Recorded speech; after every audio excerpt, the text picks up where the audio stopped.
અંકલેશ્વરના નિનાથનગર સોસાયટીમાં દર વર્ષની જેમ આ વર્ષે પણ કૃષ્ણ જન્માષ્ટમીની ઉજવણી કરવામાં આવી હતી। નંદ ઘેર આનંદ ભયો જય કનૈયા લાલ કી, હાથી ઘોડા પાલકી જય હો નંદલાલ કીના કૃષ્ણ ભક્તિમય વાતાવરણથી કૃષ્ણ ભક્તો રંગે રંગાયા હતા। મહિલા મંડળ દ્વારા ભગવાન શ્રી કૃષ્ણના ભજનો ગવાયા હતા। રાત્રે 12:15 કલાકે આરતી કરવામાં આવી હતી। અંતે કૃષ્ણ ભક્તોને મંદિરના સેવકો દ્વારા પ્રસાદી આપવામાં આવી હતી।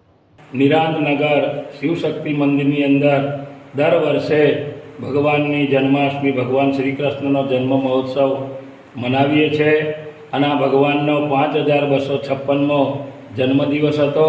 એ પણ આ વર્ષે બધા ભાવિક ભક્તોએ ભેગા થઈ અને ધામધૂમથી મનાવ્યો છે અને આ જન્માષ્ટમીમાં વરસાદ પણ આવ્યો છે એટલે બધું સસ્તું પણ થોડું થશે અને ભગવાનના આશીર્વાદથી આપણા દેશનું શાંતિ થાય અને સર્વ ભક્તોની ભગવાન શ્રી કૃષ્ણ મનોકામના પૂર્ણ કરે એવા સર્વે ભક્તોને ભગવાનના જન્મદિવસની શુભકામના સાથે જય શ્રી કૃષ્ણ।